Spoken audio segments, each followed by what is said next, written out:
Hi, my name is Kevin Retcher, owner of First Meridian Mortgage. How much are closing costs on $1 million loan in Northern Virginia? So that's what we're going to find out today. We're going to go line by line through exactly what these closing costs are, okay? So I like to use the old good faith estimate format that says closing cost worksheet. Has 4 boxes here. It has closing costs, has prepaids, then it has the accounting of the entire transaction here, and then the mortgage payment in this box down here, okay? So line items here, anything with 1 cent on there is just so that it'll show up so I can talk about it briefly. So let's get into it. Closing costs on a $1 million deal, if there's no origination fee, that it would say 0 on there or not show up. Next, some lenders have processing fees. So the loan origination fee in that first box and processing fee kind of go hand in hand if you're dealing with a lender. If you're dealing with a mortgage broker that closes in his own name, typically you probably wouldn't have the processing fee, but you might. Okay, I personally never charge a processing fee.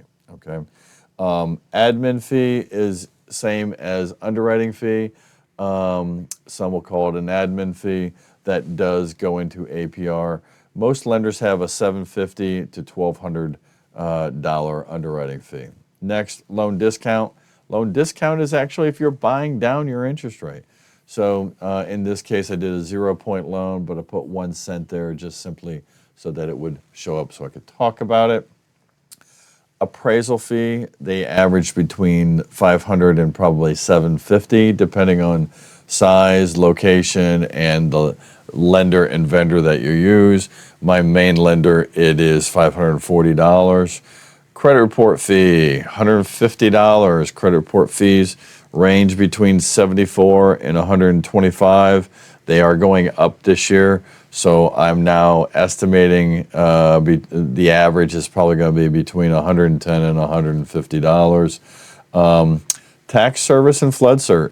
Those are monitoring services for the lender so that if it monitors the taxes getting paid to make sure they get paid, and they also get the data so that they understand how much is due when they make your escrow payment for your taxes. Flood cert, Army Corps of Engineer produces flood maps every year. If your house somehow moved into a flood restricted area or a flood zone, you would then your lender gets notified, hey, so-and-so needs flood insurance. They notify you, and then you'd be required to get flood insurance, okay? Work number, $230. That is if your employer subscribes to the work number, and we have to go to the work number to actually get verification of employment, they charge for that service. HR departments no longer want to take the phone calls, so they send the data to this company, and the company makes money off of it, but that company gets all the phone calls and your employer doesn't. So they pretty much get the service for free. Settlement fee, if you used Republic Title in Northern Virginia, is $495. Average settlement fee with most settlement companies probably goes from $495 to $1,200. So you should shop that. Lenders title insurance in this particular situation is $25.61. That protects the lender against any liens against the property that are outstanding. You know, so if someone long lost heir had rights to a property, or there was a lien on a property, things of that nature, it protects the lender from potentially losing the collateral, essentially. Okay, ICL protects the money in the transaction from all parties. It's an insured closing letter. Recordation service. Most counties are digital at this point, so when you go to closing, you close. The paperwork, the deed, and the The deed and the deed of trust need to get recorded. It's done electronically, okay?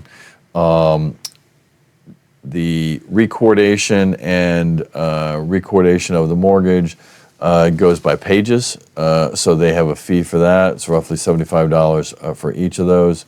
City and state tax stamps, $1586.50 and $47.50. Essentially, it's $3.34 per thousand. So those numbers are dictated by the state. You can't get away with those. $2.50 goes to the state, and 83 cents or a third of that goes to the county. Owner's title insurance policy, that's what protects your interest from any blemishes on title, things that could come back and someone owned the property that you bought. You want to have that owner's coverage because it's the only thing that protects you. If the lender requires you to have coverage, why wouldn't you want to make sure that you have coverage? Okay. Home inspection, radon, survey, all of those items from the Title A on down are optional. Okay. Most do them. So that's why I put them on my numbers, so I give you a clear picture of the actual closing cost. So here on $1 million loan, closing costs in Virginia are $16,182.52. So about 1.6% of the purchase price. So let's go down here. I did this as if we closed on the 28th of a month. You have prepaid interest to the end of the month. And what I like to talk about in this, so the above numbers are the closing costs. Here, I consider that to kind of be your savings account when I talk about escrows and prepaids. At closing on a mortgage is the only time you'll ever prepay interest. Typically, interest is in arrears on a mortgage. So if you close on the 28th, you bought it on the 28th, you pay to the end of the month. Then you get to live in the property for 30 days and you make your payment 30 days later. But that payment, when you make that first payment, is for the entire previous month's interest. So when you make a February payment, you're really paying January. When you make a January payment, you're really paying the interest in December. So interest is always in arrears on a mortgage, except for that prepaid interest at closing, which if you closed on the 15th of the month, it would be 15 days. If it closed on the 28th, it would be 3. If you closed on the 30th, it might be 0 or 1, okay? Next line item is you need a 1-year home insurance policy at the time of closing. So you want to get an insurance quote and you want to have it issued the date of closing, and you want a bill so that it's paid at closing, at settlement typically. So in this case, I did $225 a month on $1 million home. That's probably assuming that it's got a newer roof and in good condition. Otherwise, it could be a little bit more expensive, but that's $2,700 that you got to pay at closing for that year policy. Next is hazard insurance. You need to start up the escrow account with the new lender so that when the bills come due for the hazard insurance policy and the tax bill and the mortgage insurance, they have the money in there to make those payments for you. That's done via your normal payments here. 1/12 goes into the savings account accordingly, right? So why do I pay for a whole year policy here at $2,700 and then start the escrow with 3? It's because of the lag time. Remember, interest is in arrears on those payments. They're allowed a 2-month cushion. So 12 months from now, plus a 2-month cushion is 14. You will make 11 payments before the bill's due. That's why you start it with 3. Same for the tax bill. They're allowed a 2-month cushion, and the tax bills are paid twice a year. So you back into when the tax bill is due, And in this case, you would make 4 payments before. So 4 from 8 would be you start the account up with 4. That's why you would have $3,800 in start for the taxes. Typically, mortgage insurance on this particular deal is a rate of 0.15. And so how you calculate how your payment, how much mortgage insurance would be you would take the loan amount, $900,000, and if you know the factor, you would multiply by 0.0015. You would come up with what that number is. You divide that by 12, and that would equal, in this particular case, the $112.50 in mortgage insurance. So you would start that up with 2 months in that escrow. Now, here's the nifty part. Here, you see this aggregate adjustment is $951. What they do is they put all these numbers in when these bills are due, and they run a required program that the government came up with, and the government says, with these due dates, you're collecting $951 too much, so they lower how much is needed for that escrow. How that actually works is when they analyze the entire year, they pick the 1 month that it's at its lowest point, and they change that to equal the 2-month cushion. So, pro tip, you really don't love your insurance bill to come out the same time as your tax bill.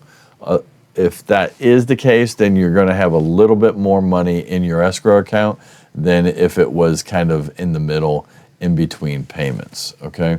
So in that case, we had to start the escrow account up with $6,900, and that covered the prepaid interest, a 1-year policy, startup of the escrow for the taxes, insurance, and the MI. So you take the $16,182 and change and the $6,961 and change, you add that up, and it comes over to this box F, right? That box F equals $21,144. So on a $1 million deal, the closing cost and prepaids equal about 2.3% of the purchase price, not including the $100,000 for the down payment. So if you break out all those numbers, you got $1 million purchase price, $23,144 and change. That equals the $1,023,144.09 minus the $900,000 loan amount, and you need to bring to the closing table $1,023,144.09. So how much would the payment be on $1 million deal with a $900,000 loan amount? Current interest rate with a 780 credit score, 6.875. That would put your principal and interest at $59.12. Insurance $225. The $951 for the taxes is an actual home at $1 million, and the mortgage insurance $112.50. You may or may not have an HOA. The house I pulled up did not.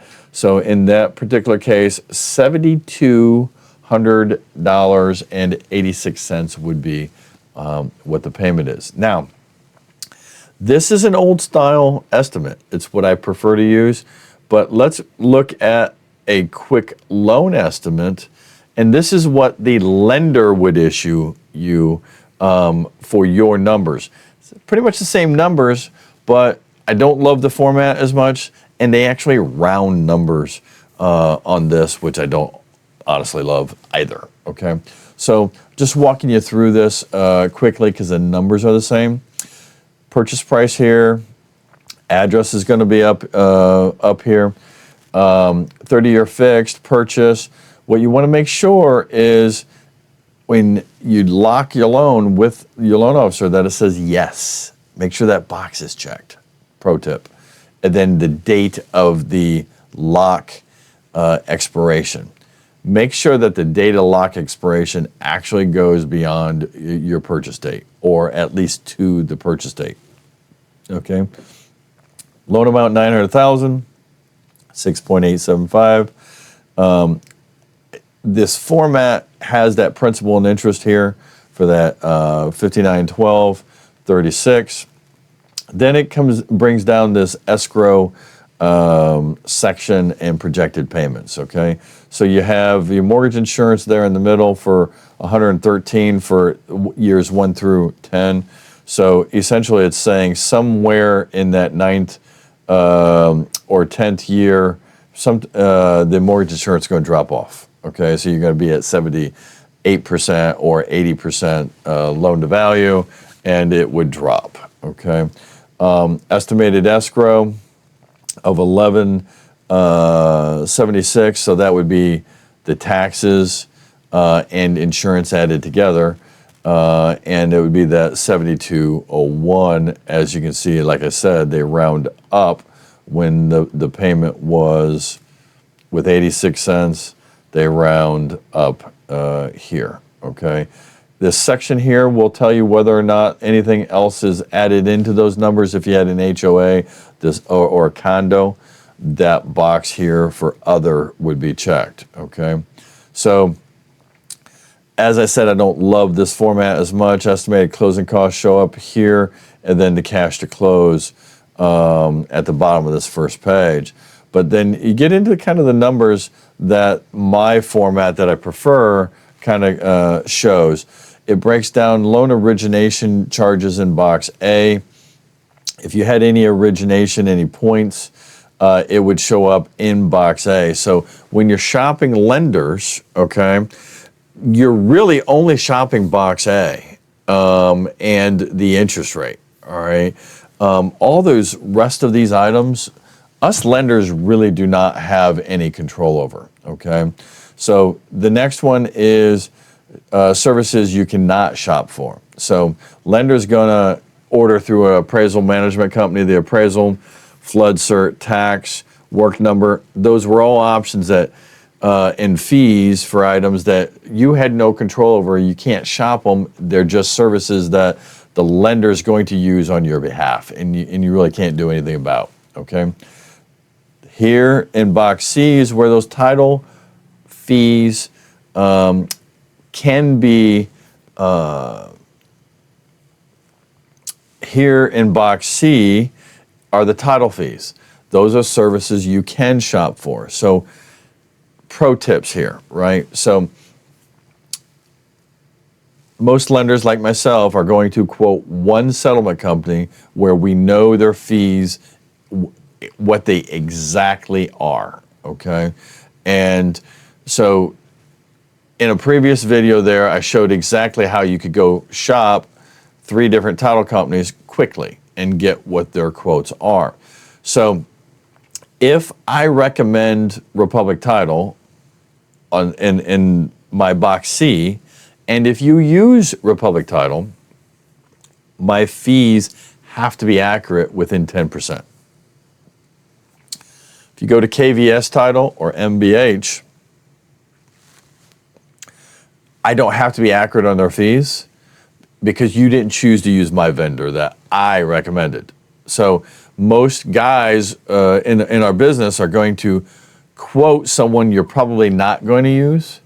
And if you do use who we recommend, we at least know we have a relationship with them and we know what their fees are and they'll honor them. So the benefit of using who we recommend is there is tolerances, and if we're out of tolerance, we have to pay the difference, okay? So there's the benefit to you, the consumer. Box E is those recordation costs for the deed and recording of the mortgage note. And then the transfer taxes is that state and city. They combine those into one line item in box E. So I don't love that they don't break those out, okay? Then it goes to the prepaid section, and in F and G is similar to my box in the lower section here that had those estimated items, okay? So those are what they are.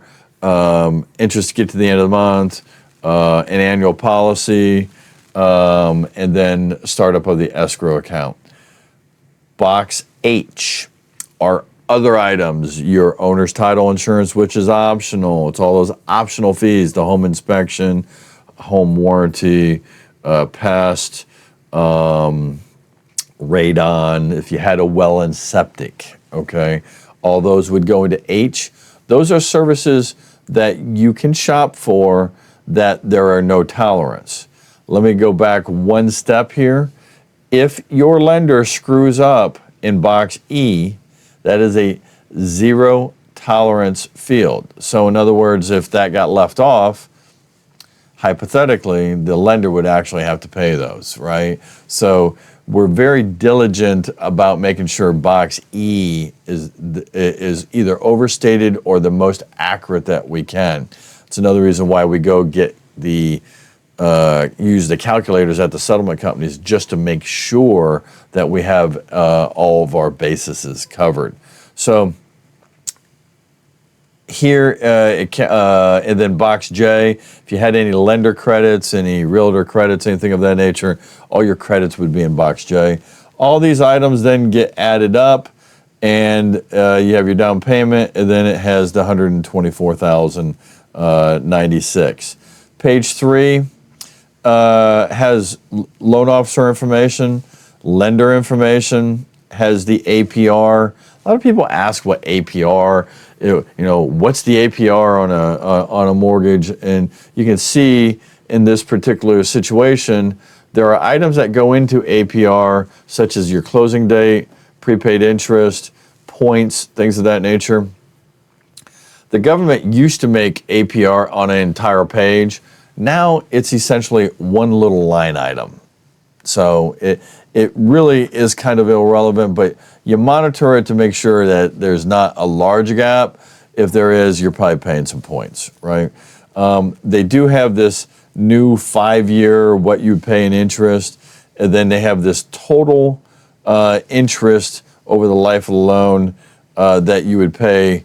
So in this particular case, you'd pay 136% of the original $1 million, so you'd pay like $1.3 million. If you can prepay and pay your mortgage off faster, absolutely do that, okay? One of the nifty things that they do have in one of the pages, it'll also list, and that didn't print, all the licenses for the realtor, for the lender, everything on that loan estimate, and the closing disclosure. Your closing disclosure will look a lot like the loan estimate. They made them look identical, so they were easy to compare side by side. This was your video on how much our closing costs on a $1 million loan with 10% down with mortgage insurance. Kind of exciting. My name is Kevin Retcher, owner of First Meridian Mortgage. To all the Marines out there, you know what I'm going to say, Semper Fi. I'll talk to you soon.